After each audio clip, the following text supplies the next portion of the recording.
ఇప్పుడు చూసుకున్నట్టయితే మా దగ్గర అయితే ఒకటి మంచి డిజైన్ క్లాత్ అయితే ఉండడం జరిగింది. ఆ డిజైన్ క్లాత్ వచ్చేసి నేను యాక్చువల్లీ ఏంటంటే బ్యాక్గ్రౌండ్లో వేసాను. ఎందుకంటే వెనుక సామాన్ ఉంటుంది కదా, సామాన్ కనబడకుండా. అదే ఇలా ఒకటి గోల్డ్ కలర్ బ్లౌజ్ పీస్ కానీ ఇట్లా ఉంటే తీసుకొని వేసుకున్నా. అండ్ అలానే ఇక చూసుకోవచ్చు, ఇక మనకు బ్యాక్గ్రౌండ్ అండ్ సైడ్లకు మాత్రం స్వస్తికులు అయితే మంచిగా కనబడడం జరుగుతుంది. ఇది మా పూజా రూమ్లో.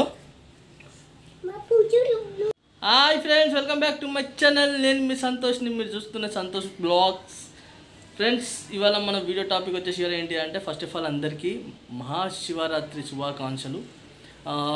ఇంకోటి ఏంటంటే ఫ్రెండ్స్, ఇవాళ మన వీడియో టాపిక్ వచ్చేసి ఏంటిదంటే, మా ఇంట్లో మహాశివరాత్రి సెలబ్రేషన్స్ ఏ విధంగా చేసుకుంటున్నారు. అండ్ శివరాత్రికి ఒకవేళ చాలామంది అనుకుంటారు, మేము శివరాత్రికి ఇంట్లో శివునికి మంచి అలంకరణ చేసుకోవాలి, అలంకరణ చేసుకోవాలి, డెకరేషన్స్ చేసుకోవాలి అని అనుకుంటారు. అయితే నేను చాలా సింపుల్గా అయితే మాత్రం ఒక డెకరేషన్ చూపిస్తాను. ఏ విధంగా చేస్తారు ఏంటి అని మాత్రం మా ఇంట్లో అయితే చేస్తున్నాము. అలానే నా వీడియో నచ్చినట్టయితే మాత్రం ఒక చిన్న లైక్ చేయండి, షేర్ చేయండి, కామెంట్ చేయండి ఫ్రెండ్స్. సబ్స్క్రైబ్ చేసుకుని వాళ్ళు అంటే 100% సబ్స్క్రైబ్ చేసుకోండి. ఓకేనా ఫ్రెండ్స్? మరి బ్యాక్ కెమెరా పెట్టి మాత్రం మొత్తం ఫుల్ టు ఫుల్ డీటెయిల్స్గా అయితే ఎక్స్ప్లెయిన్ చేసి అయితే ఇస్తాను. ఇప్పుడు మొత్తం బ్యాక్గ్రౌండ్ డెకరేషన్ చేసుకున్న తర్వాత ఇక్కడ వచ్చేసి ఇక్కడ మా ఇంట్లో శివుడు ఉండే, ఆ శివునికి ఇట్లా కొంచెం పెయింటింగ్ కొంచెం కలర్ వేసుకున్నాను. కలర్ వేసుకొని పెట్టుకున్న తర్వాత ఈ విధంగా అయితే శివుని అయితే ఇక్కడ కూర్చోబెట్టిన. ఇంకా కొంచెం డెకరేషన్ అయితే ఉన్నది. ఇవ్వండి, ఒకటి అయితే రౌండ్గా అయితే ఒక గిన్నె ఉన్నది, ఆ గిన్నె తీసుకున్నా. ఇది వచ్చేసి బ్లాక్ కలర్ పాయింట్ చిన్నపిల్లగాళ్ళది. దానికి ఏం చేసిన అంటే ఇక్కడ కరెక్ట్గా 3 నామాలు పెట్టి ఇక్కడ ఒకటి బొట్టు పెట్టా. ఒకటి ప్లాస్టిక్ది ప్లేట్ అయితే తీసుకున్నా. ఇదేమో చిన్నపిల్లలది షర్ట్ ఒకటి బ్లాక్ కలర్ అండ్ తీసుకున్నా. ఆ పాయింట్లో ఈ గిన్నె అనేది ఇట్లా పెట్టాలి. పెట్టిన తర్వాత చూసుకోవచ్చు, మనకు ఈ విధంగా అయితే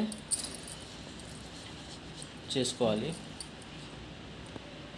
ఈ విధంగా అయితే శివలింగం ఇట్లా చేసుకోవాలి పై భాగం. ఇప్పుడు ఈ ప్లేట్ ఉంది కదా, ఈ ప్లేట్ని ఈ షర్ట్లో పెట్టుకోవాలి. చాలా సింపుల్ అంటే సింపుల్గా చూపిస్తున్నాం మీకైతే. అది చూసుకోండి, అది రౌండ్గా ఉంటుంది కదా, ఆ మూత రౌండ్గా ఉంటుంది కాబట్టి మనం ఈ విధంగా అయితే రౌండ్గా వేసుకోవాలి.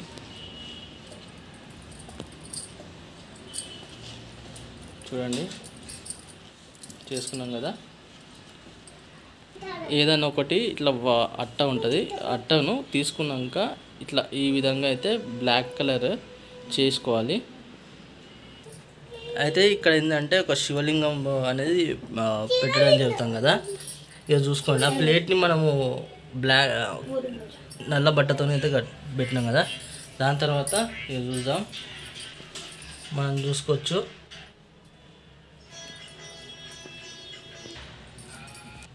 ఇక్కడ చూస్తున్నారు కదా, మనం అట్టకు కూడా బ్లాక్ కలర్ వేసుకున్నాం కదా, ఆ బ్లాక్ కలర్ కూడా ఇట్లా పెట్టుకోవడం జరిగింది కదా. తర్వాత చూడండి, చిన్నగా ఒకసారి డెకరేషన్ అయితే చేస్తా. ఇక్కడ చూసుకున్నట్టయితే మనకు ఇక్కడ మొత్తానికైతే నేను శివునిది ఎట్లా డెకరేట్ చేసుకున్నాను మీకైతే చూపిస్తున్నా. ఇక ఇక్కడ చూసుకున్నట్టయితే ఇక్కడ కొంచెం 2 ఏనుగులు అండ్ ఇక్కడ శివుని మెడలో రుద్రాక్షల మాలలు ఉండే నా దగ్గర. ఆ రుద్రాక్ష మాలలు అయితే వేయడం జరిగింది. మీ దగ్గర ఉంటే వేయండి, లేదంటే ఊకోండి. ఇక చూసుకున్నట్టయితే మనము చూపించాను కదా ఫుల్ వీడియోలో మీకు ఈ శివలింగం ఎట్లా తయారు చేశాను ఏంటని. ఆ శివలింగం పైన కూడా రుద్రాక్ష మాల ఉండే దగ్గర రుద్రాక్ష వేసాను. ఇప్పుడు చూసుకున్నట్టయితే ఎంత బ్రహ్మాండంగా కనబడుతుంది.